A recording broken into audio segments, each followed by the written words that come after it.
and welcome to our webinar today on VISTA Performance Measures Benchmarks for Awesomeness. We'll be going over some basics about what the performance measure is, the kind of theory of how to create a theory of its change, and how to measure the impact of your program.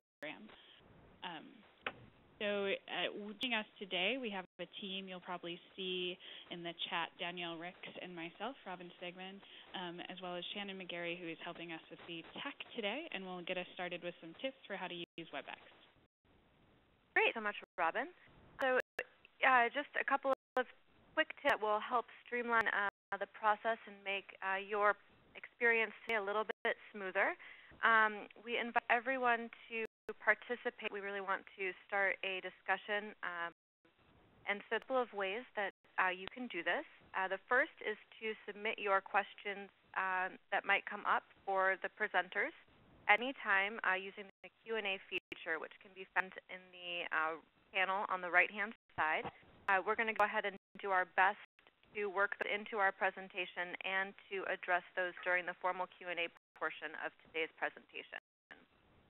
We also have a chat feature, which is located in that same panel on the right-hand side of your screen. That's a great place for you to share tips, resources, and ideas that you have that were sparked from the discussion happening by the presenters. And you can share those with other attendees and sort of engage in conversation that way. Keep that all of the conversation that you are sending is sent to everyone unless you decide to send a private chat message. So just keeping that in mind as you are framing those as they come to mind. Right now, on the phone, all the phone lines are muted, which helps us to keep down the background noise. Later in the presentation, we will be opening the lines so that we can take more of your questions verbally. Notice that in order to listen to the audio portion, you need to dial the conference call. If at any time you are disconnected, you can join just by dialing that number again. Also, if you are disconnected from the web portion of the event, go ahead and rejoin using the email link that was sent out to you. After the formal conclusion of the presentation, we will keep the conversation going for about 30 minutes to answer any questions. So if we don't get to your question, don't worry. We will do our best to make sure that we answer all of those before we close today. And then finally, this webinar is being recorded, and we will make it available on demand at the on the VISTA's page of the campus. And that's also where you'll be able to access any of the other presentations that we've presented also on demand. We will be emailing a copy of the slides of today's presentation. We'll be sending an email out with those along with any additional resources on today's topic. So I'm going to turn it back over to Robin Stegman. And we are joined here today by Patrick Triano and Rob Cox, who are with VISTA, who will be presenting today. But we are also joined, not pictured here, by Andy King. So at this point, I will turn it over to Andy. All right, Robin, and welcome, everyone. Thank you for joining us this month for our session on VISTA Performance Measures. We think it's an exciting topic and look forward to introducing you to this approach. One of the things I get to do in my work here with the VISTA training unit is to develop materials and opportunities like this one for VISTA members to continue their learning throughout their VISTA year. And we really like to look at your year of VISTA service not only as one of serving the community, but one of building your own skill, your own capacity. So your capacity building for the community, your capacity building for yourselves. And so we really encourage you to take advantage of every possible learning opportunity and professional development opportunity that comes your way. And certainly these monthly sessions that we offer is just one of those. So I applaud you for making time in your schedule to be here with us today, and hope we see you again on future sessions. So I'm going to turn you back over to Robin to take a look at our agenda.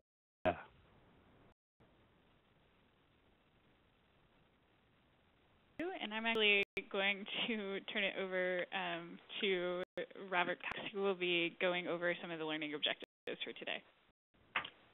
Actually, I'll take them. This is Patrick, and just by way of brief introduction, I have been on performance measures in the corporation for, is it 3? Is it 3? Yeah, it's getting up. Yeah. A couple of years, anyway. A couple 3 years, and then it was about a year ago that we took responsibility for communicating and training on performance measures. So that's we're here. We have represented the VISTA program in most of the meetings that we attend. At the same time, we represent the strategic initiatives of the corporation, so we can speak to those as well. But we're going to focus primarily on performance measures in general and performance measures in the context of the VISTA program.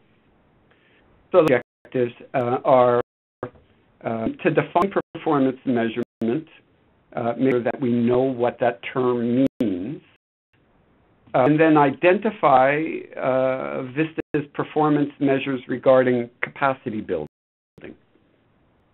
In general, we hope that we will all grasp the significance as well as the limitations of performance measures and applying them to our program and our projects. And finally, we want to be sure to relate the measures and data collection to you, the VISTA's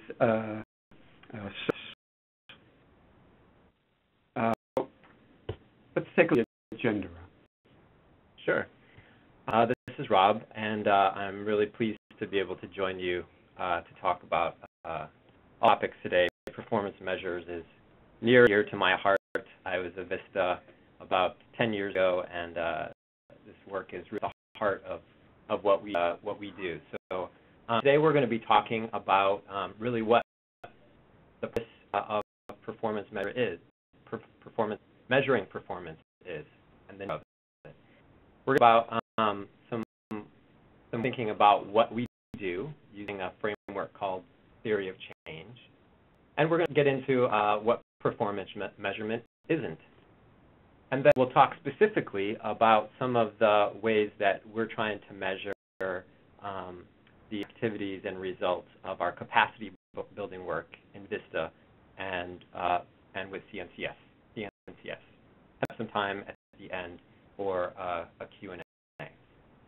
At this point, stop and see if we. I know that we had a poll running, and it looks like we're about 15 seconds or so away from the minute time limit for that thing. So let me just give a couple of seconds, and we'll see if we have some results from the poll questions. Voted as a VISTA, go out there and vote.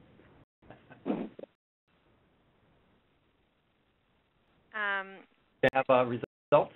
Are coming in now. It looks like we need another 8 seconds or so. Okay. Great. So there were, I think we had 3 questions there. And this is just going to give us a sense of where you all are coming from. I think we've got close to 100 of you on the line. So just getting a sense of how familiar you are with performance measures. Yeah. About the poll too is that it's using a few terms of art which so you eventually know what the theory of change is. You may not know it by those terms. At least been my experience over the years that we have developed our own geeky twin language, and it sometimes does not facilitate understanding. So we want to make sure that we can use those terms. So how are we doing? Good. We're ready to go. So for the first question, which was how familiar are people with national performance measures. It looks like we are pretty evenly split. 4% of you have never heard of them. 4% have heard of performance measures, but they're not too sure what they are. It looks like 15% are familiar with them, but don't know how to apply them to their VISTA service. And another 8% don't know what they are, and they don't use them to measure the impact of their VISTA service. So it sounds like this webinar is going to be very important and informative for them. For question number 2, does your site have a theory of change? It looks like 49% of respondents answered no, and 15% said yes. And then finally, does your site measure outputs and outcomes? 5% the sites do not. Another 2% only measure outputs but not outcomes. 30% measure both. 24% of respondents are unsure, and another 2% aren't familiar with either outputs or outcomes. So I think, yeah. Good spread. It's a wide spread. It's almost the side of a barn, so we're bound to hit something here.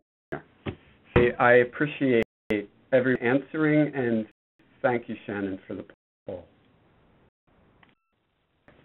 So dive in, Rob. Yeah. Measure performance. I think that's a really good question. And kind of overarching all of the answer to that is this notion of accountability. And there are a few levels to that. But basically, we believe that VISTAs, you are out there doing great work. And performance measurement way to help us get a sense of the great work that you're doing. And it's a way to capture information about that, and that we can share with various stakeholders. And that might be other people in your community. It might be your own organization. It might be beneficiaries of your service. It might be the corporation. We're the folks that are funding this, or Congress as they're deciding what sorts of funds they want to support, or the public at large. So performance really allows us to get a sense of that these resources have gone out and they're doing work in the community, and we want to see some of the results of that work. Rob, I can't help but smile whenever we talk about accountability, and because we're a national service program, we are accountable to absolutely everyone. And it is just the nature of our work. Starts at the president and works its way down to my cousin Vinny. So then to question why performance measures ability, and why use performance measurement in particular? Well, they have a certain character to them. They focus on the goals and the aims of a project. That's to say that they help you keep the end in mind. So they're not blinded by the everyday details of implementation.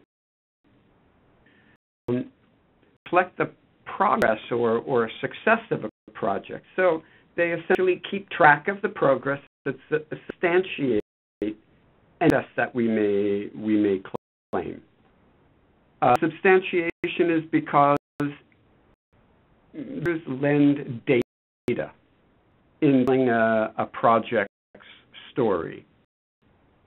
And in terms of our accountability, we are constantly, at many levels, to many audiences, telling some kind of story about the project we've undertaken.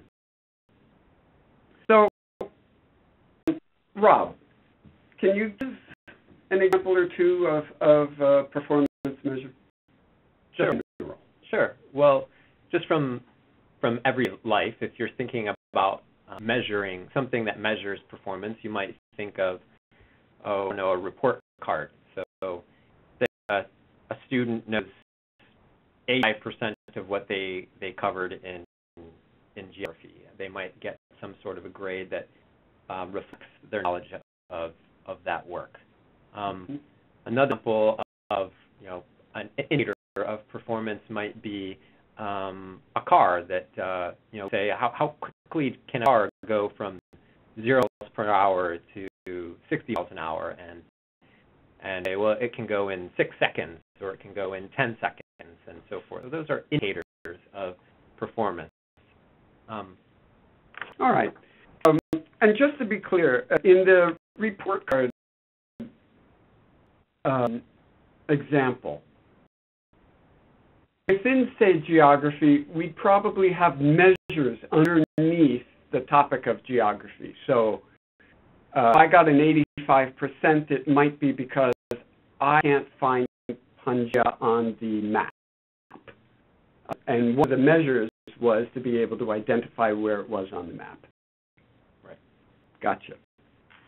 Here's my issue with performance measures. And you and I have gone back and forth on this for a while, so it doesn't come as a surprise. My experience is that performance measures are used comparatively. Right? This project in isolation based on its goals. Whether we look at 2 projects or we look at 2 students, and we see this project got an 85%, the project over there got a 65%. And therefore, it comes time to give a project resources, VISTAs. We go with the project that's 85%. And so I almost feel sure that performance measurement is inherently punitive. Even though someone got a gold star, everybody else got no star or black mark. I have to say that. Well, I think a lot of people share that concern, or maybe have about that in their own lives. It's really not the intention, or really the role of performance measures to allow you to compare one thing to another, or to be used punitively. What we're going to look at is a snapshot in time, the results of something that happened over a short period of time.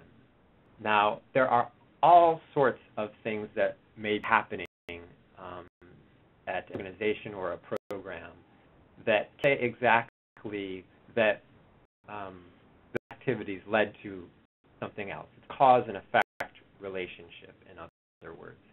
So we want to be really careful that we don't use performance measures to think that there is a cause and effect relationship. Really, we're trying to be practical in terms of knowing that we're all not social scientists with big evaluation backgrounds. We have a period of time where our resources go out to organizations and where we're able to work with folks, and we don't have resources to do big longitudinal studies, for example. So performance measures are just a way to try and make a simple model of a world. And we know that models are wrong, but some models are useful. And so we use performance measures in that way. It's not going to be look at the results of performance measurement data to make all the decisions on an organization's funding or whether someone was successful. It's just one indication, one piece of the puzzle that we look at. I really appreciate you saying all models are wrong, but models are useful. Which tend to say our conclusions based on our measurement are only as good as the instrument we use to measure. Great. So we've got to enter this conversation understanding that limitation. Yeah, I think it's best to approach this with some humility. So you and I have discussed how shall I say, take data, a performance measure, or it's a study, it's an evaluation, but you can take data and rely so much on this data that you draw huge conclusions from just a sliver of information. There are all sorts of examples that you might even read in the paper where some numbers are reported, but maybe they're not in the quite right context, or people draw conclusions about something causing something versus something that was just correlated to that thing. There's a famous study called the Marshmallow Study that is a few decades old, and it was conducted by some university researchers. And basically what they did was they presented a marshmallow to a bunch of 3- and 5-year-olds, and they told the kids, you can wait for a minute or two and not eat this marshmallow right away. Then come back into the room and give you a marshmallow so that you can have two. And so performance measure there is time. If you can wait 2 minutes, then you did 100% of the expectation of the researcher. That's right. And what they did is they said, well, some of the kids will be able to wait, and some kids wait the 2 minutes.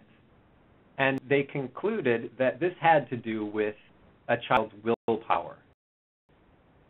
They followed some of the children later in life, and they saw which ones did school, or which ones had gone to college or had higher SAT scores or so on.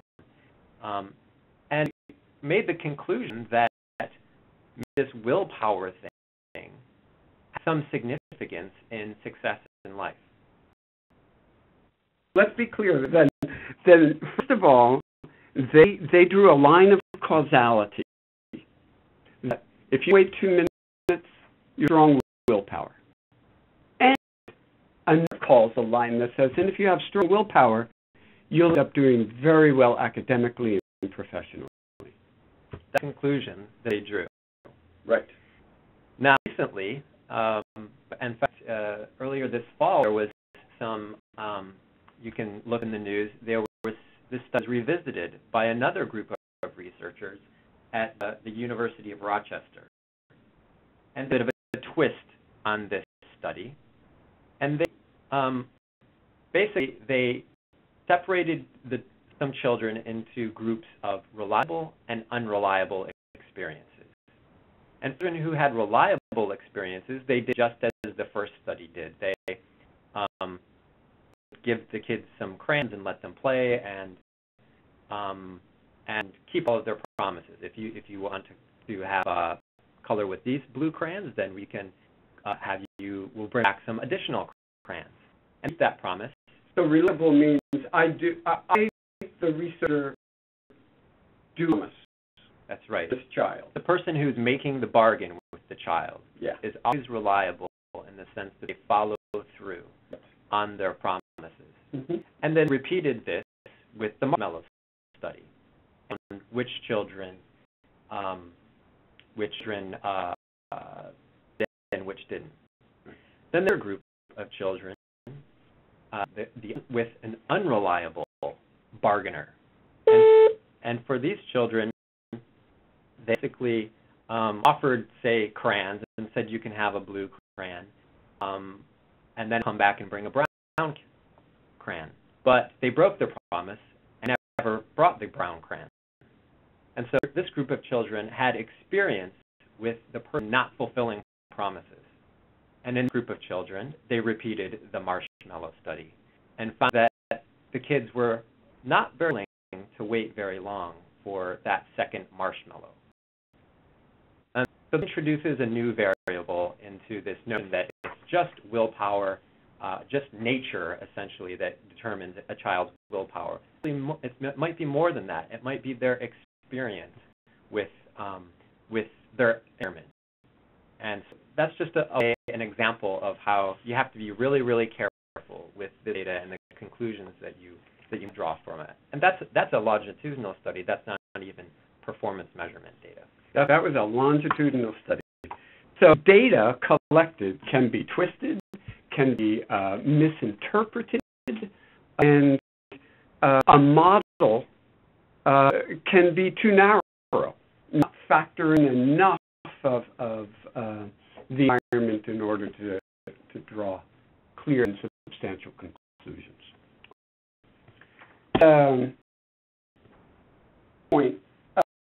Let's talk performance measures, but before we do, Rob, we sort of tongue-in-cheek called this benchmarks for awesomeness.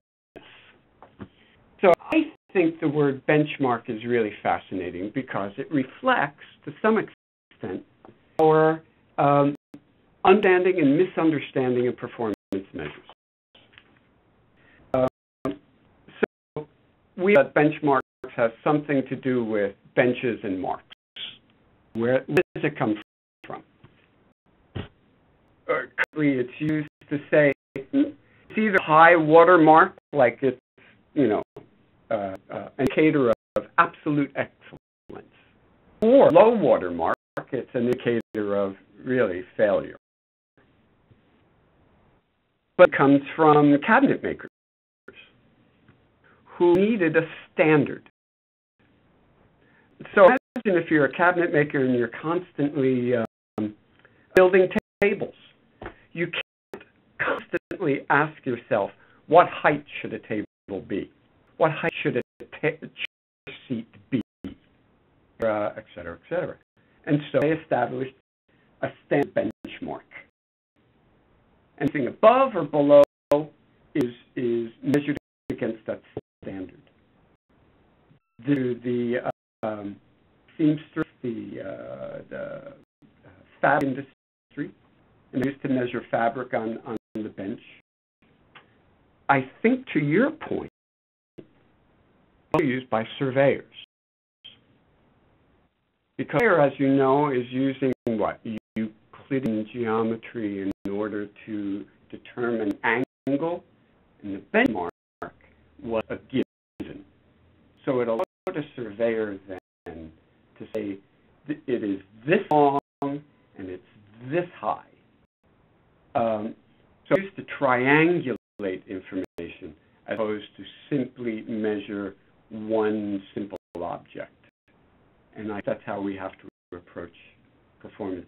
That it's a standard measurement that can help us triangulate the progress and the success or lack of success of a particular endeavor. So, what's performance measurement?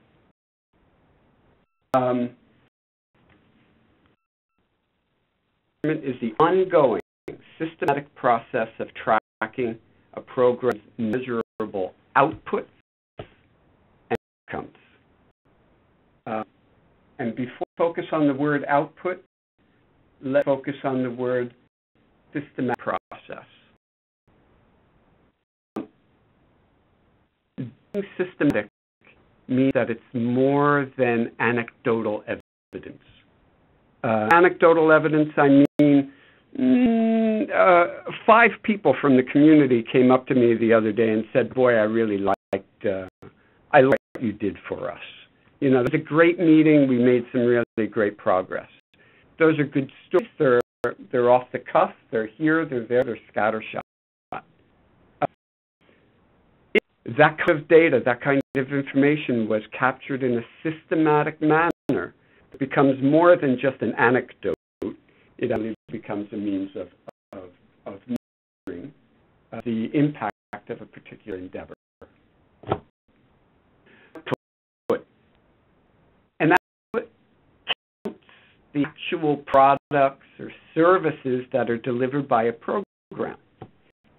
Number of students receiving tutoring, or the houses that have been built. Outputs are essentially the amount of service that's being provided.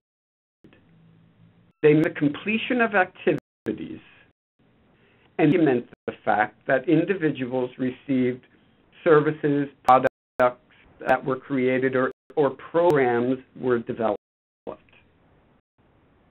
So then an output, which is a service that our VISTAs provide, answer the question, how much service did we perform?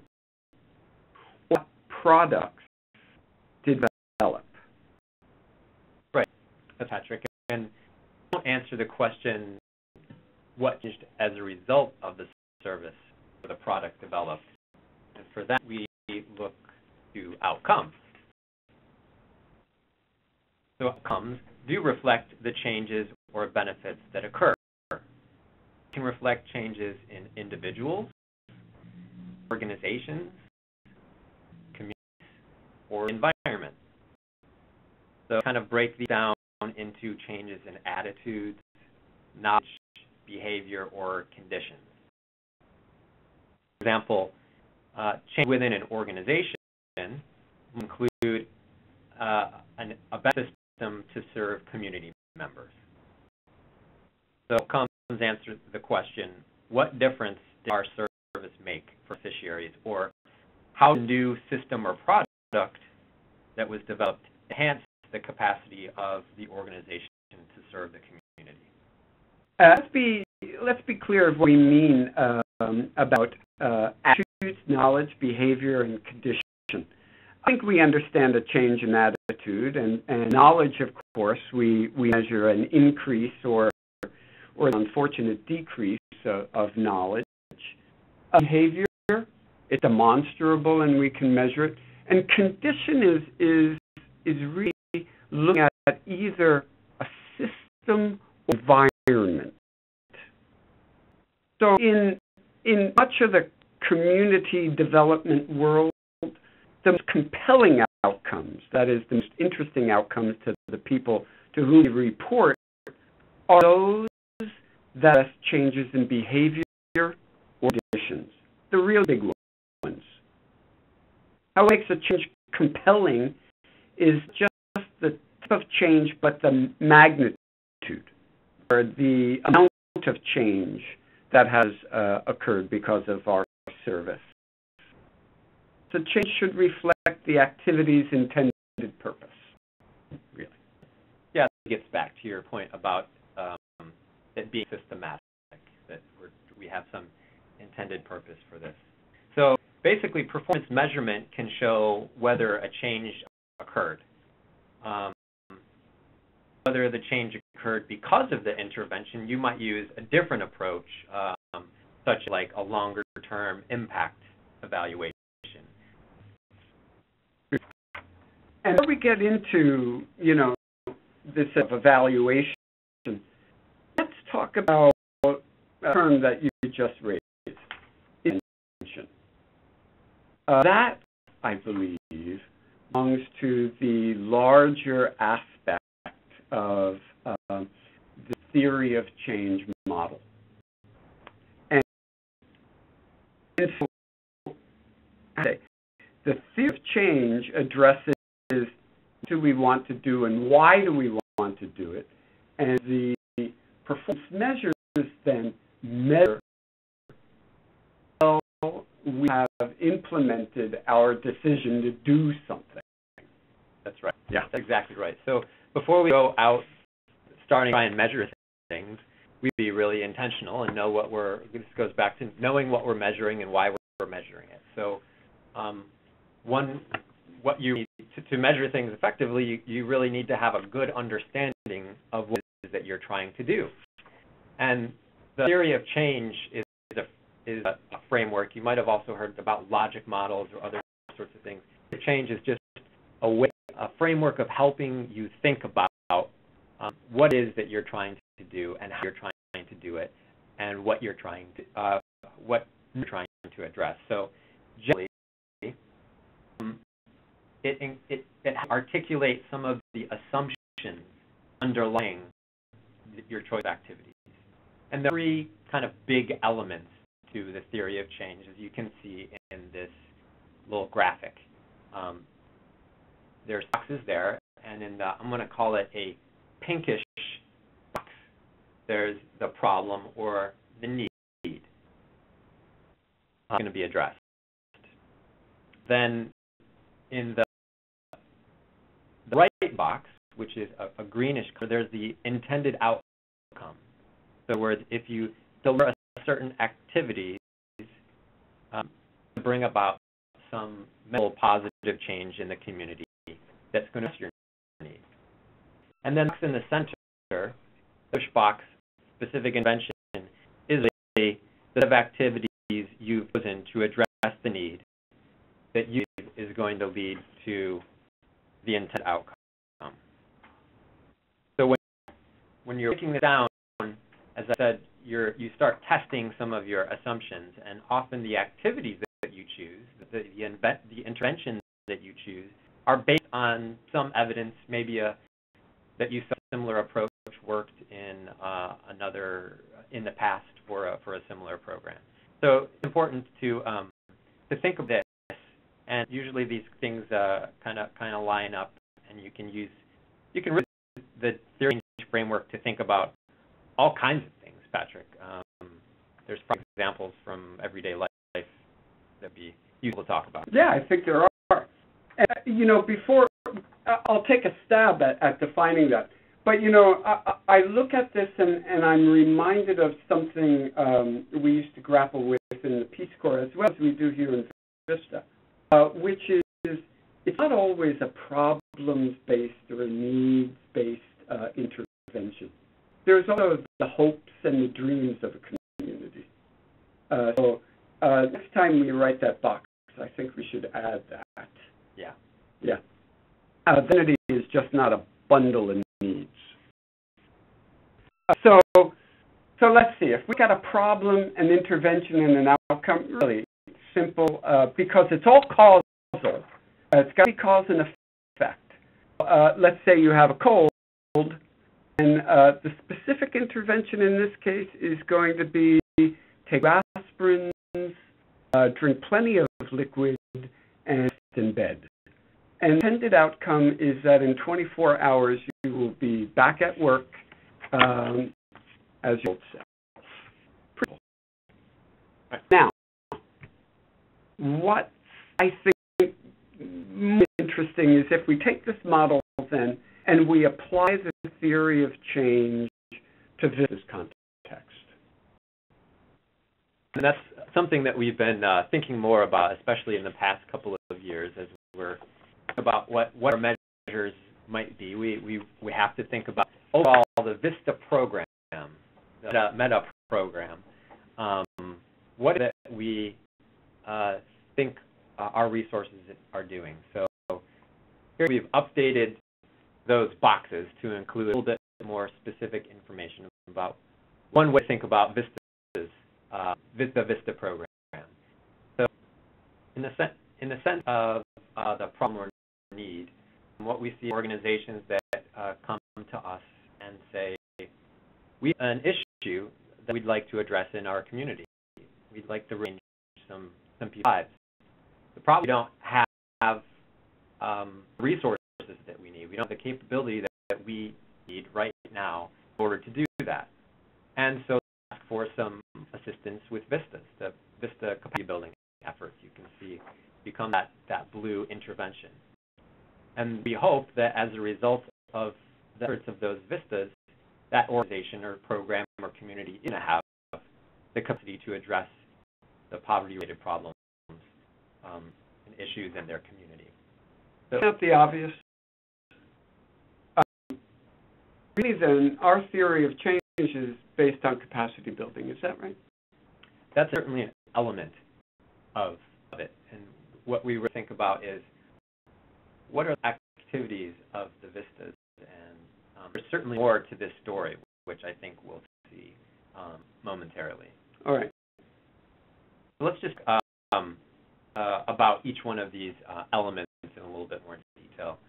That first pinkish box, the leader capacity. What typically hear organizations coming to us and saying is we need more ability for more people. We have a great program, we just can't reach the number of people that we'd like to. Or new groups of of people, or they would like to provide a entirely new program, a new financial literacy program. So this is trying to increase the scale or the reach of a program to make a difference in people's lives. Or they have a very good program that they've been operating for a while, but they'd like to see an improvement in the outcomes for beneficiaries. Maybe they have a program that connects people to housing placement services, and as a result of their program, they see, say, 10% of the individuals who participate are able to move into safe, affordable housing. We'd like that number to get higher. So how can we take a look at our program and make sure that it's as effective as it can be, and how can we improve the outcomes for beneficiaries? Similarly, organizations sometimes come to us and say, we have a great program. Just find that it's really, really expensive to do the good work that we're doing. Is there a way that you can help us out how to make what we're doing more efficient, more cost-effective? So that's one aspect of the need. And in other cases, organizations come to us and say, look, we think we've got a great program, we're very cost-effective, we just need to figure out a way to keep the thing funded. The good work that we do needs to be funded on an ongoing basis. So how can you help us get the capacity to generate assets and resources? So the capacity need, and then they come to us and we talk about what work the VISTAs might do. Right. So really, once we begin to talk about what the VISTAs might do, we're talking about the intervention. That's right. That's the second box, as you say. And essentially, another term of art that we like to use here these are the buckets that we believe our intervention or the service tasks that our VISTAs carry out fall into. Technology, build a database, for example, building websites. Social resources, again, a huge task for many of our VISTAs. Leveraging resources out of the community, both in cash and in kind. Volunteer resources, again, a huge portion of our VISTA assignments are involved in the recruitment and management of volunteers. Community assessment, that speaks for itself. Just say very briefly that we expect an organization to represent its community. And one means of ensuring that they're representing the community accurately is through community assessment. And hopefully those tools and those measures are good enough to accurately reflect it. Outreach, again, speaks for itself. It's marketing, it's outreach for your program. Material development, a lot of the materials that I see developed are curricula in mentoring and educational programs. Expanding and strengthening partnerships. This one, we used to train this as a very distinct skill. And we have since identified the development of partnerships as an underlying skill for every task that VISTA undertakes in the community. So these, I believe, are stories that we fit the service and the tasks that are reflected in the VISTA's assignment description. And bring us then to the intended outcomes, Rob. That's right. So that's kind of thinking about that last box, that green box. We're doing this because as a result of all these service, we believe that organizations, programs, communities now have the capacity to plan and work with members of their community to help have an impact in people's lives. So really, these outcome measures are outcomes of improved capacity. Now, with increased scale reach, we can serve more people. And really, these are a reflection of the needs. If you think about it, they're just a restatement of the needs. We're able to serve more people. We're able to serve new populations. We provide a brand new program to individuals that we couldn't before, or we are able to improve the effectiveness of the program that we have. We're able to operate our program in a cost-effective manner that we think will allow us to continue to do good work, or we're able to leverage resources. So this is really the aspiration and the first part of our theory of change. And we'll leave that because we think that with capacity, communities, organizations working together in real impact in people's lives. So, first of all, I apologize to everyone for dropping my teacup. Our next step then, Rob, is if we were to then the outcomes within the organization are that they, because our intervention with our VISTAs assigned to those organizations and communities, they are now able to serve more people, serve new groups of people, provide new and expanded types of services, et cetera, et cetera. They have the resources and the assets. They're able to maintain their services with fewer resources. They're more efficient, greater effectiveness. Our measures essentially stop there with the organization and the development of the capacity. It doesn't exactly get the step of mission, or doesn't measure the next step of our mission, is to eliminate or alleviate poverty. So that, I think, is represented by your green arrow.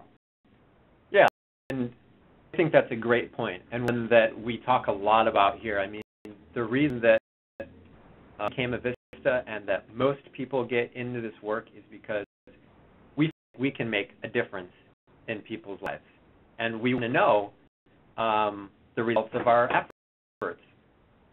The issue is now we believe that that's going to happen, and we have our theory of change. What should we measure? And should we ask our partners, our sponsors, and our communities to measure? And while we want to know whether the impact that we've had on people's lives, there might be different ways of getting that information that's different than performance measurement. So as we talked a little bit about before, measurement doesn't try to prove that intervention caused an outcome. Again, this is just a fairly simple model, and we're keeping it simple. It doesn't prove that an intervention caused an outcome. It simply provides a snapshot of whether a program is functioning and is getting some results. Can I ask an example of that then? For example, then, you're saying that to build the capacity of that organization, I was asked to develop a database that would capture all of the volunteers in the community that have been recruited. So maintain contact, and they will tutor children. What I do then is to say, and because of that database, percent of children graduated from high school. That's right. There's a lot of things that are happening at an organization. Life is just more complex than what the performance measures say. there are things happening in an organization. There are many things that are happening in the child's life, and it's hard to isolate all of those variables. And so we even attempt to do that through performance measurement. So that's one of the reasons that we stop short of saying, okay, it was this intervention, this VISTA building the data that has led to these trials directly. So we might look at a different kind of evaluation in order to do that, much more robust, rigorous evaluation. But essentially, then we're stopping with the 2 minutes up on the marshmallow. That's what we're saying. That's right. So there's the issue of cause and effect and how much can you attribute. We would call that causality. There's also just a number of pragmatic approach reasons why we don't try and measure those things. The time horizon that we have. We provide resources to sponsors for several years, and it's not really fair to ask, may a child improved the work in school. That might have happened a year after the VISTA project is even over. So be short of that. And I said earlier, we're not researchers, we're not social scientists, so we don't get into all these designs and so forth. So performance measurement is really useful, but again, we rely on other things to tell us the larger story. All right. So let's take a look then at our system, essentially. We have requirements for VISTA measures. Talking about capacity building and leverage measures. Yeah. So with all of what we've told you as a background, now understand what VISTA theory is. We're trying to build the capacity and believe that capable organizations can tackle issues in their communities. So but we also know some of the limitations of performance measures. So what we're asking of VISTA sponsors and projects is to choose measurement related to their capacity building efforts, and they will collect data on the results of the VISTA's activities. They'll report some capacity building outputs, and they'll report some capacity building outcomes, and they'll report that to CNCS in subsequent project years. Gotcha. And of our mission, and because of the legislation that developed us program, we want to make sure that even though we're only measuring capacity building, we want to make sure that the object of the project, the aim of the project, aligns with our anti-poverty mission.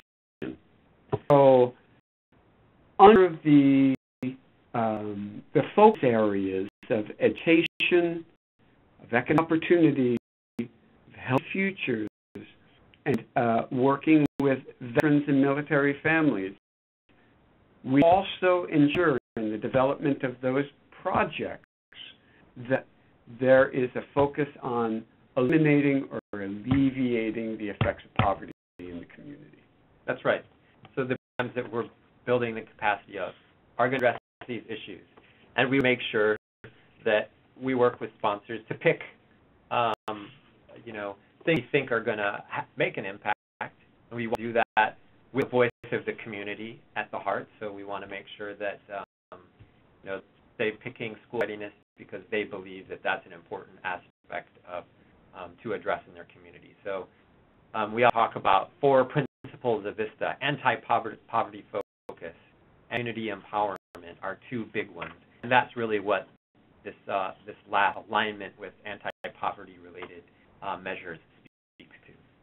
So we take a look at the measures because I think we got a whole list of them.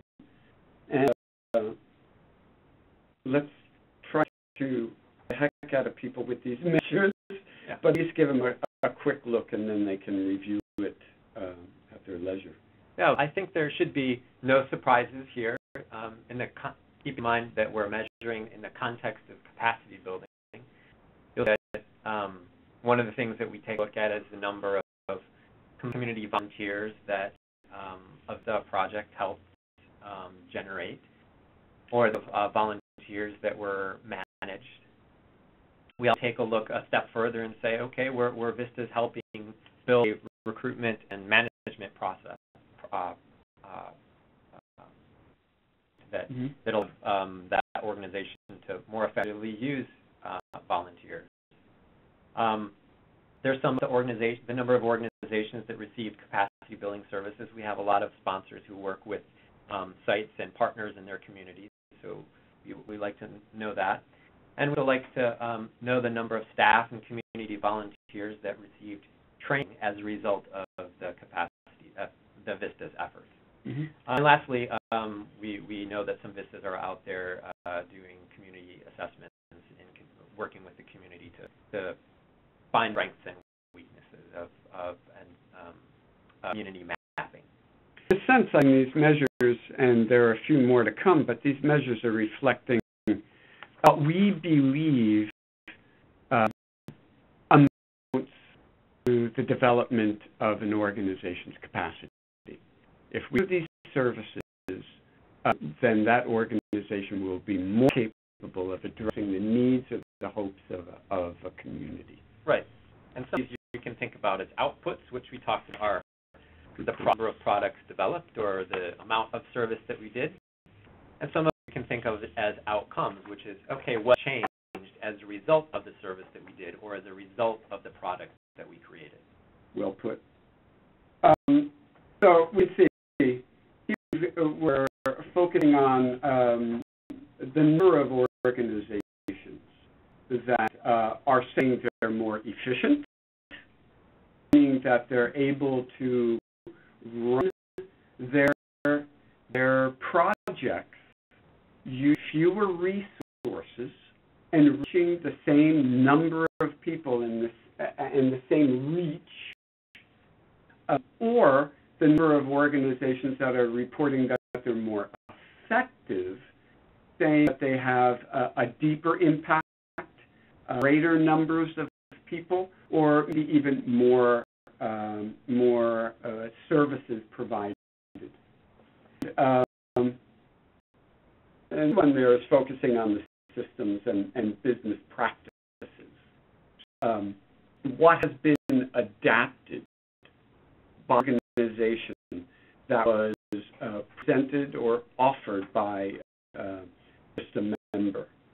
So inherent in that one, I think, is also the issue of sustainability in our efforts. All of this, I should say, is a foundation of sustainable efforts.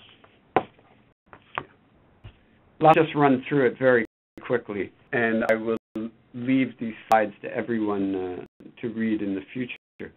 But the number of additional activities completed, these are all looking at either effectiveness or scale and reach or efficiency, types of services offered, the increase in requests, and finally, dollar value in cash or in kind that has been generated due to the service of the VISTAs. So that runs us through the big picture all the way down to the measures themselves.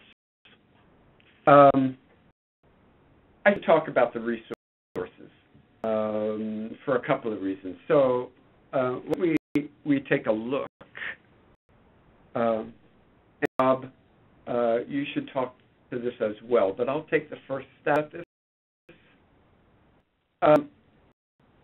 We early on said this should be a holistic and systematic approach. And that means from top to bottom. So the Commission for National Community Service, CNCS, implemented a strategic plan. Plan holds us accountable to Congress, the administration, and the community to our goals. Capacity building is goal 3. There are three goals. One addresses member service support. One addresses administrative support within the organization. And one addresses the measurement of our grantees and their performance based on the grants that they applied to. What more can we say about this page and where it can be found and what can be found? Well, so you'll be able to find this page on a website called the National Service Knowledge Network, and it's very easy to find. If you just Google National Service Knowledge Network, it'll probably be the first one or two search results that you see. And you'll be able to find all the information for the CES measures.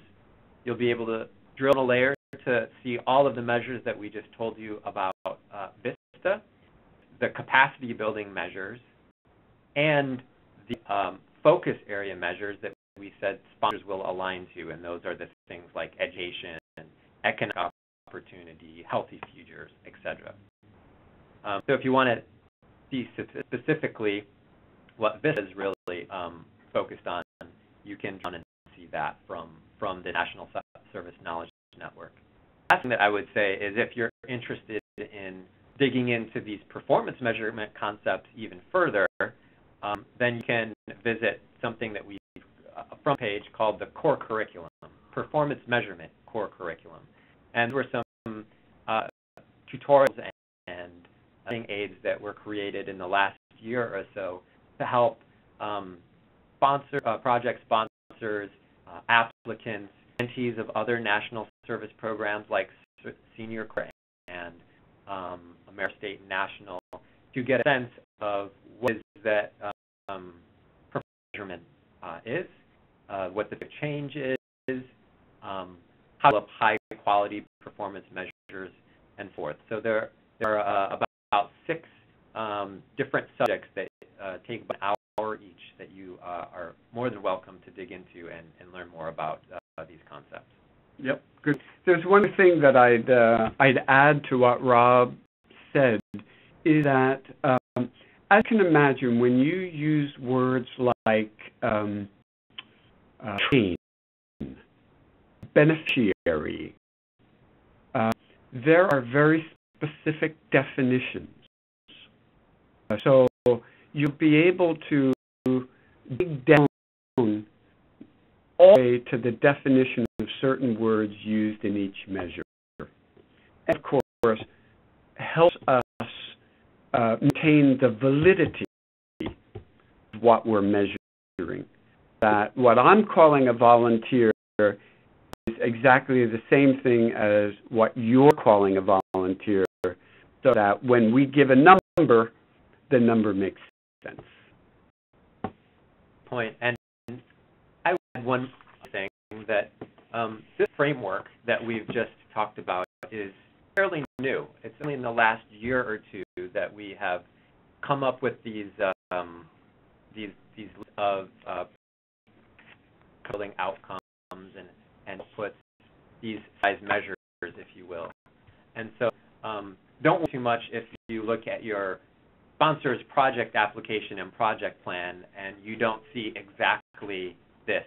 It's something that we're introducing slowly, and we expect to be much more fully embedded into the program in the coming years. Good. So that brings us to our next slide. In terms of what we're introducing and what I think is cool stuff, app for say I think now over a year ago, working with our VISTA leaders. When our ask our VISTAs, how many of you own smartphones? It's a huge number. It's not 100%. So my experience is that nothing is 100%. But a large percentage do. And so we went on to say, and if there were an app that related to your service, would you use it? And almost 100% of those folks with a smartphone said, yeah, sure we would. So we are developing an app which will help you capture the data your supervisor or sponsoring organization will need to capture in order to report to VISTA and to the corporation on the measures that we just covered in the last 3 slides. You can see here are those buckets again, slightly different, but they're resources, it's volunteer recruitment, it's veterans, it's training, and it's organizational development. And so you will be able to capture in real time the day and the hour that a particular service was rendered or a product delivered. And this app will send that information to your supervisor, as well as capture it in a database that we'll house here on the VISTA campus. That's not out yet, but will be out soon, and I'm looking forward to taking it for a test run. Rob, are we ready for questions? Yeah, I think that takes us to the end of what we had to say, and it appears there's a good bit of questions rolling. I'm going to pass the ball over to Shannon, and thank you, Rob. And we can go from there. Great. So, Marcia? Thank you. At this, we'll begin question and answer session on the audio portion. If you would like to ask a question, press *1 on the touch-tone phone. Please remember to unmute the line and record the first and last name when prompted. To question, you may press *2. Once again, please press *1 to ask a question. I have one question, but they did not record their name. Would you like me to open that line? Sure, great. Okay. You're open the person that pressed *1. Hello, Miss. Hello. Check the mute on the phone. Yeah, you are. Wonderful. Your question, how are you doing today? I thought you were the person with the question. I'm sorry, this is Patrick speaking. Oh, Patrick. Question? We're waiting for questions to come in. It does look like we have a few that have been asked in the Q&A feature. I can share a couple of those with you. Great. Thanks, Danielle. In regard to the monthly reports, at what time in the project do they determine the success? I'll say that 3 times fast. If the first year is not as successful as they anticipated, is it possible at the end of the project? Do they still continue the 3 years? That's a, and let me separate a couple of things out there. First, you mentioned the monthly reports. There are a lot of times as the reports are collected and turned into CNCS, those are due usually every quarter or in some cases every 6 months. So the reports, just to put it to some folks who haven't heard of that, are what a lot of sponsors do with their VISTAs to collect information in an ongoing way, so that they can turn that around and report it to CNCS or use it for their own continuous improvement purposes. So the management tool. It's really a management tool. So aside, it's in terms of how the data is being used to assess, I guess you could say, I think the success of the project. It's a great question, and alluded to earlier, it's really just one piece of the puzzle. It doesn't say the entire picture, and so this office is regularly checking in with sponsors. They're reviewing those reports. They're providing feedback, but it's the only thing that they're that they're looking at to evaluate the project. So, for example, sponsors sign called a memorandum of agreement. Basically, it's kind of like a contract that says, based on the application that they submitted and their intended purpose for using for VISTAs, we're going to sign a certain number of VISTAs. That memorandum of agreement only lasts for 1 year. So at the end of the first year and every year after that, basically, the sponsor has to reapply, or we call it renew their application and provide additional information or information to kind of shed light on whether or not they're being successful. And you know, I think what's behind this question is the point that we raised in the very beginning, which is, are performance measures inherently punitive? Will we take these performance measures and on every quarter say, oh, tisk, tisk, tisk? They were going to get 100 volunteers and they got 50. That's an F in my report card. Are we going to continue to fund them? What are we going to do? Actually, what might be behind it is, are we too easy of a marker? Are we allowing projects that aren't able to demonstrate full success in their goals? Are we continuing to support them in the hopes that they will attain it? And I think the easy answer is yes and no. And that even though that there are numbers involved in this system, there's still an art to evaluation, as Rob being, and that many factors need to be taken into consideration, not of which are human. That's right. That's a great point. And so someone says, I want in the first of their year, I want to recruit 150 new volunteers. And they're required to then turn in their report, and we see that only 25 volunteers have been recruited. We wouldn't automatically look at that alone and say you were successful or unsuccessful. Again, a little bit more and say, why didn't you?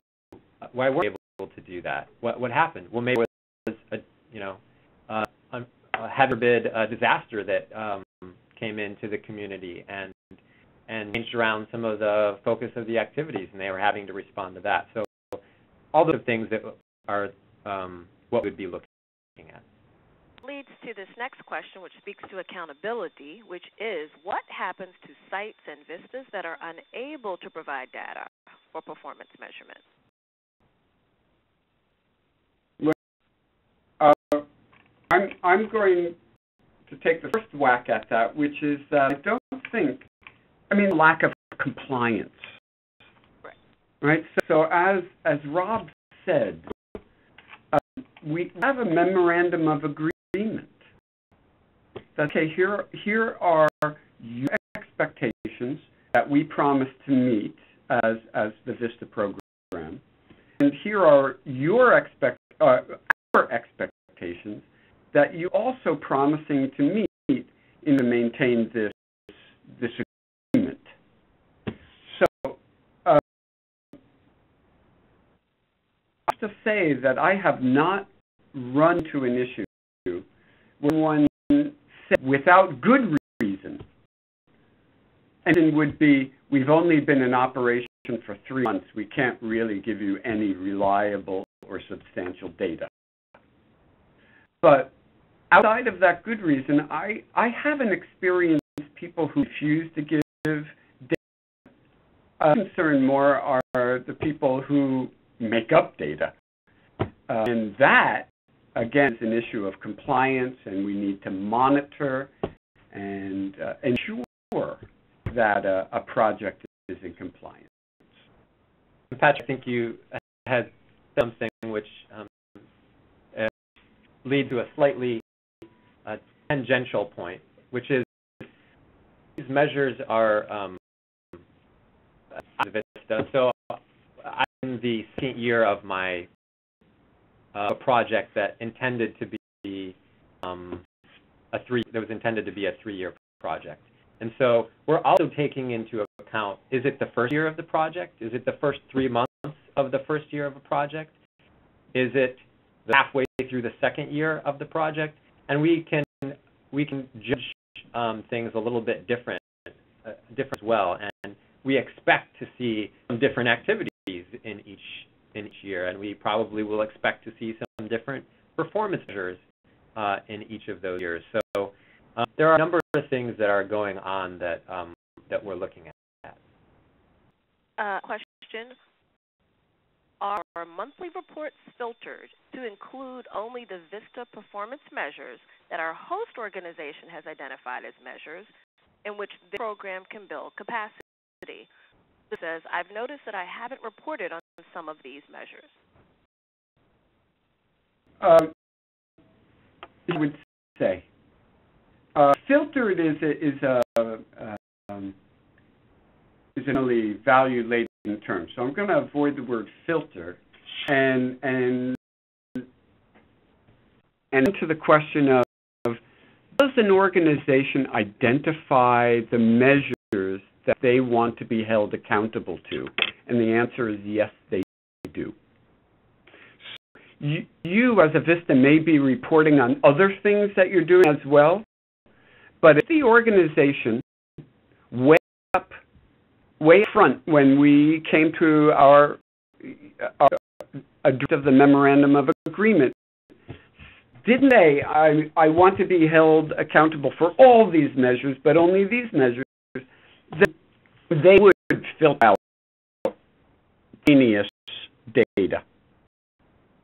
On the other hand, I would say, practically, if as a VISTA you feel that you are performing services that fit under some of these performance measures, and it's not being captured, you want to raise that with your supervisor and say, listen, I'm also doing this. Would you like that? Would you like this information? I to you, and you can do whatever you want with it. But it would be a shame from your perspective to lose it. So, yeah, that's how I would approach that situation. And moreover, I would say it's sometimes worth it in to say a step further is, does not really reflect the work that you want me to be doing?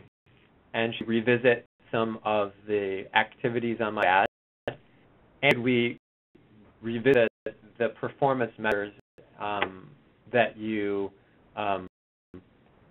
find as being accountable for. Basically, has the programming changed? Yeah. And that can then become a conversation between you and the sponsor, and then the sponsor and the state office. Okay, go ahead. I'm sorry. I'll jump. No, I didn't mean to cut you off. No, thanks, Danielle. No, I was going to say that goes back to very early on in this conversation. There was a slide about, under accountability, what are the nature or the character of performance measures, and one of them was that it helps monitor as well as identify whether a project is on track or actually has taken a right turn somewhere. It's a management tool.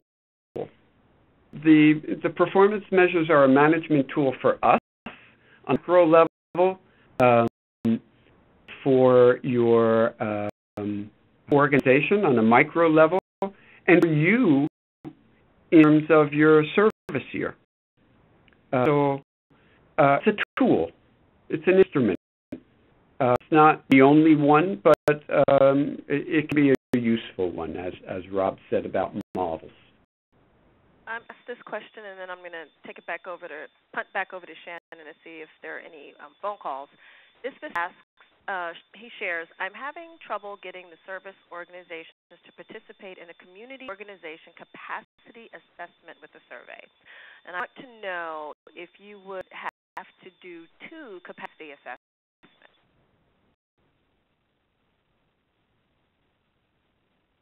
Do you get it, Rob?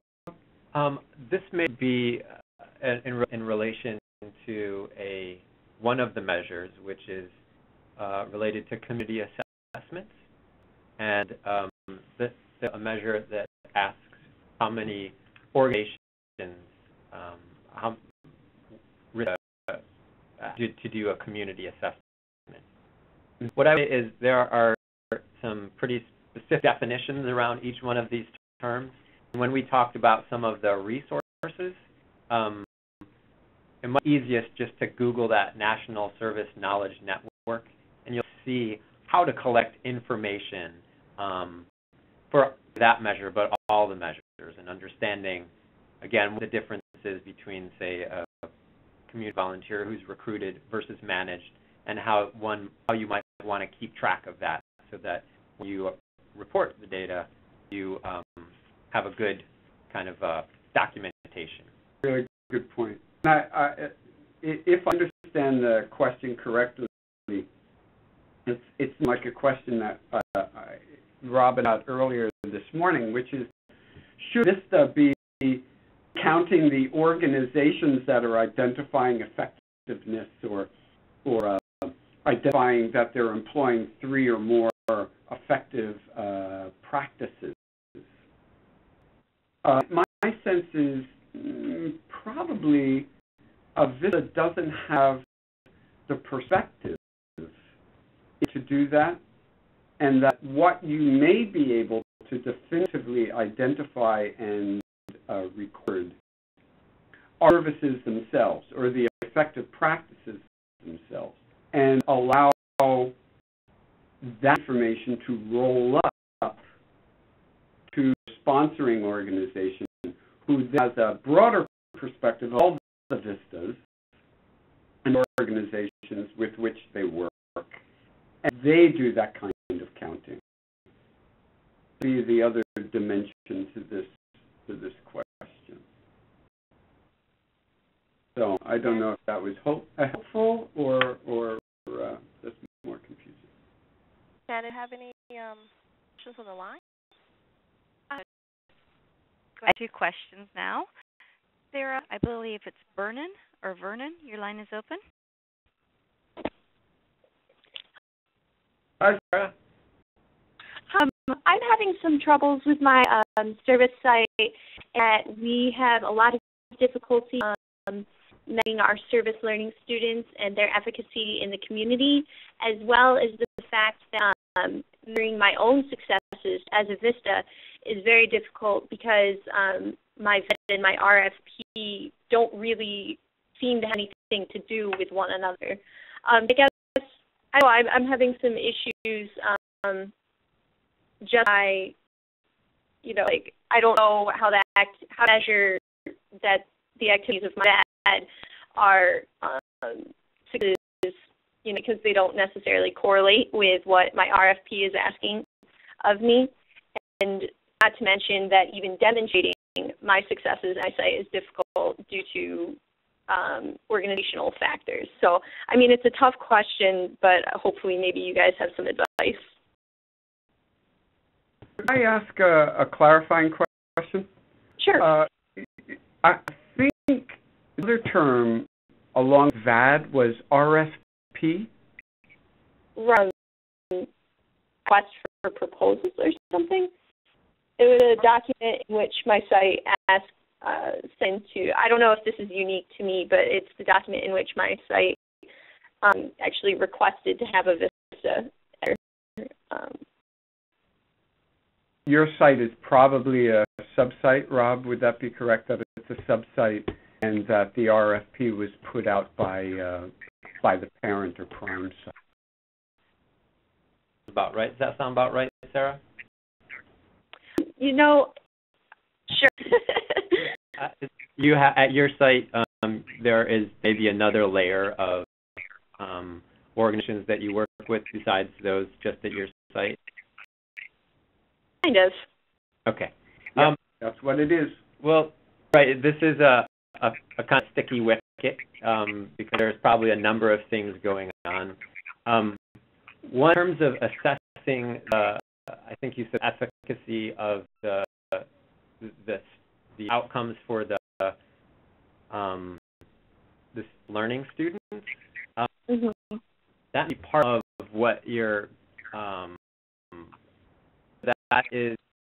I think it's worthwhile checking to see if that's what you're required and accountable to report to VISTA and CNCS. It may be part of what you call the RFP, or it may be what your sponsor, your individual project is interested in. That might be slightly different than what's required for VISTA. So, Rob and Sarah, I think your question is tangentially related to the measure of performance, and is also related to the alignment of your value to your service and the goals of your organization. Or I would start concerning myself with the measurement of performance. I would ensure that the ad and the RFP are in alignment. So my first recommendation to you is to go to your supervisor and discuss what you see as a lack of alignment between what you're doing following your VAD and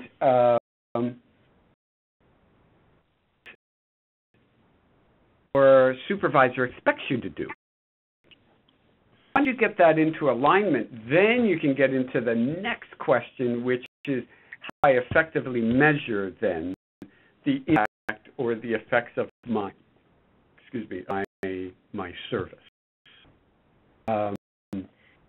Please go back to your supervisor, and if your supervisor is challenged by this lack of alignment and is unable to ensure that you have that alignment, then I would suggest that you turn to your state office. And of course, on the campus, you can find their address and all of that. And say, okay, you've worked with your supervisor.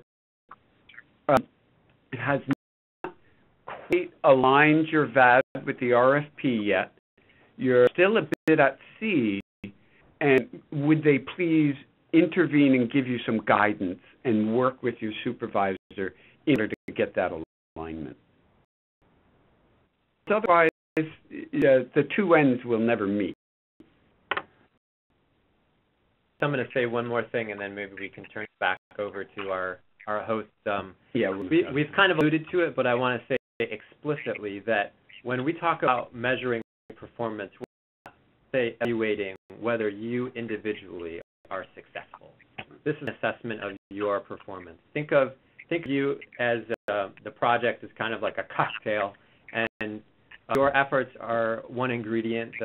The efforts of your supervisor are an ingredient. The community is an ingredient, and all have to have some congruency. They have to kind of up to something bigger. So if you're just looking at your VAD and not seeing the every line up, I think it's worthwhile, as Patrick said, have that discussion to try and understand your role is and what it is that you're doing in terms of the larger project, which is then what we're trying to get a sense of the performance of and the results of, and then being accountable to. So with that, do we have more questions? Maybe it's time to wrap up. I do have another question on the phones if you'd like to take it. Patrick, do you have about 15 minutes to answer a couple more questions? Sure. We keep answering questions for as long as folks. I know that there are a couple more things in an evaluation. So be respectful of people's time as well. Yeah, so there is already an evaluation up for people to respond to. So please make sure that you are giving your responses to that. Shannon, could you advance the slide just to the ending slide?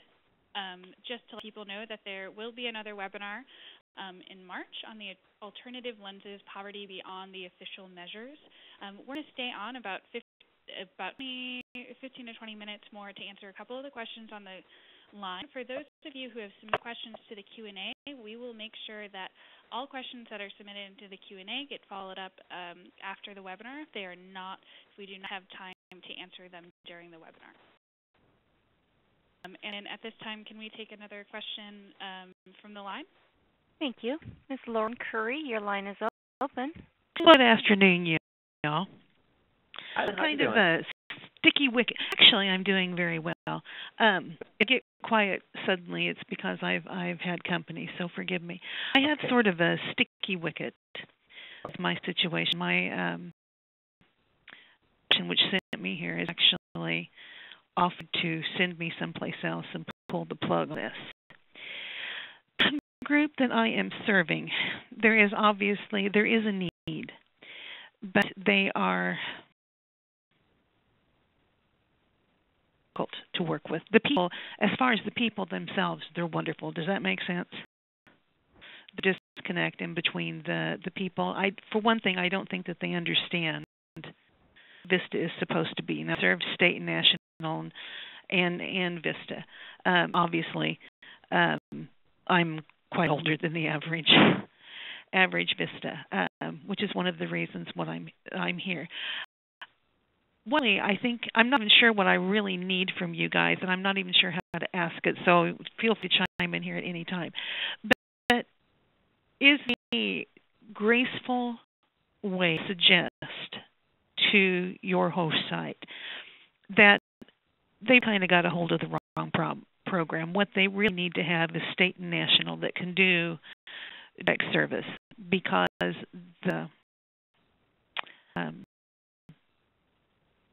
I'm my vet, and what goes on here is so they never ever see each other, and never will the twain meet. And there's need here, but this is the wrong program for what they need. We'll be able to resolve your problem. You sound like a very diplomatic person, Lorianne, and I wonder if you've had conversation with the folks with the organization yet. They dodge it. Okay. One of the things, and one of the things that just listening to what everybody's had to say and listening as you guys have presented this, if I actually had to turn in something to measure it and to tell the truth, there just isn't. There were 2 VISTAs here before me, and where the figures have come from are so beyond me, it's not even funny. And so I don't want to get these guys in trouble, but there needs to be, they need a reality check, because they're not living in the real world. I visit the real world every now and then. And so I can see both sides of this picture. What I would suggest is, and it's not about getting people in trouble. It's really, as Rob said early on, it's about accountability. Not out to get anybody, but we do want to steward the resources that have been given to us well. And so for that reason, I would ask you, as I recommended to Sarah, that if you need to communicate the lack of reality going on at your site, that you contact your state office, who's responsible for managing that project and managing the portfolio in state, because they too want to know this, and they're responsible for monitoring and compliance. They will take what you say in, I believe, a balanced, measured manner, and approach the organization to test realities. And you'd be doing everyone a favor by doing that. Actually, I haven't done well by you guys. We have already passed that stage, and the state office that I'm with is not in the state where I serve. So in my state office, they're ready to cut the program off. Okay. But the thing is, so yeah, they're you've done well by us. You shouldn't say that. Well, honey, Southern girls beat around the bush. We just do. You never say anything straight out. You just kind of have to waffle your way around to it. And I tried to get over that, but at my age, it is not going to happen. The organization that has sent me here, they're ready to pull the plug. And as a matter of fact, they already have another spot for me. The thing is that where I'm at,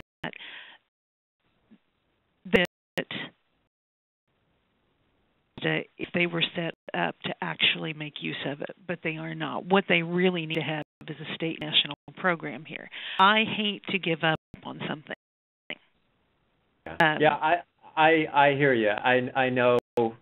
I hear it in your voice. I think that you got to pass on to the programmers and hope that, if you've made that recommendation, and it sounds like you're on a pretty solid ground for making the recommendation, it'll make its way through the channels. And it is a bureaucracy. I'm not going to lie about that. And cases, is laid around the bush. It's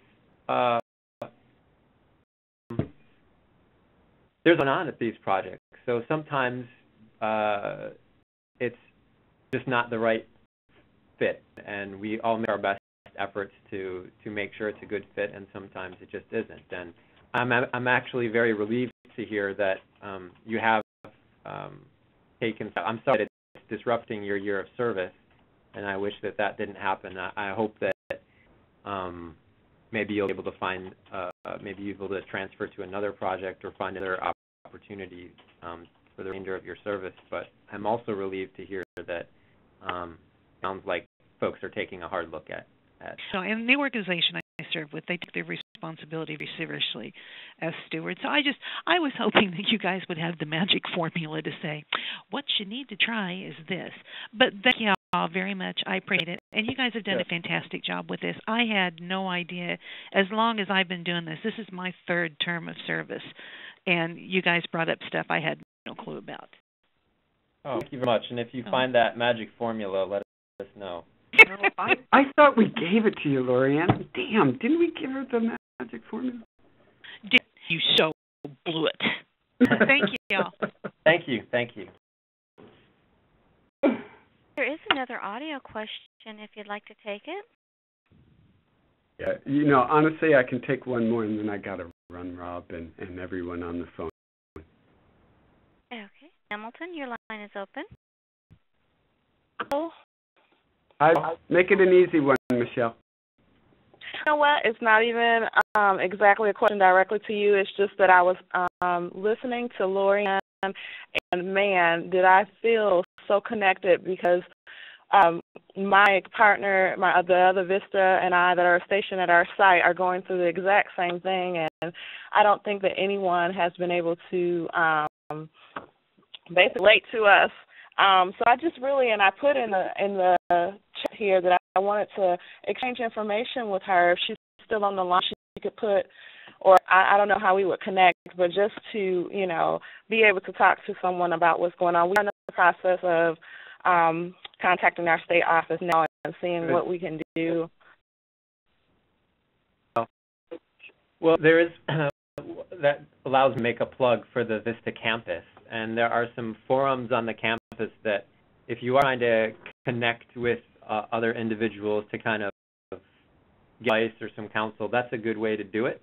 There's also a map on there You can see who's if you enter your information and you a little pin on the map and folks can contact you. It's kind of a place just like much of the internet where if you're having challenges, it's a place to go visit. And I'm always pleased when I see some questions that get posted or a lot of positive things that go up. But I would say that'd be one place to visit. It is a place. Yes, I've been on VISTA campus, and I love the resources that are there. And I think maybe we run into the fact of the location where we are, because we're in where we are. So Michelle, we're in Alabama, and the place where we're actually our site. This is the first time they've ever had the VISTA program. Okay. Yes. So maybe there are some growing pains, there's a learning curve, all that. Yes. All right. Well, if I had my white Charger, I'd come down and help. I just don't have one of those, but they follow up with the state office. In terms of accountability, we also hold state offices accountable. So I'm sure that they'll follow up, and they don't. Then it comes all the way up to us, and we want you to succeed. We want the project to succeed, and of course, we want the services to be rendered to Alabama and the community. Yeah, I know time is of the essence. We are very much excited, so we just really want to be able to impact this community. We've already notified and identified needs in the area. We're kind of twiddling our thumbs to see if there can be some sort of compromise where we can get started on a program here. Yeah. Thank you, Michelle. Good for you. Keep it up and keep your patience. This is hard work. Sometimes it doesn't move as fast as we want it. Oh, it moves backwards sometimes, Michelle. It really does. I'm not joking. I'm not joking. It does. Thank you. Thank you. Good luck. Questions on the audio portion. Well, that was great. Well, with that, we're going to conclude today's webinar. Thank you, everyone, for joining us. We will follow up with slides immediately after this presentation, but we will also make sure that we can get to all of the questions that you asked that we were unable to answer today during the Q&A. So thank you, and remember, you will also be able to get a recording of this presentation on the VISTA campus within 2 weeks, and we hope you will join us again in a month to talk about alternative lenses, poverty beyond the official measures. Thank you so much. That's today's call. Thank you for participating. You may disconnect at this time.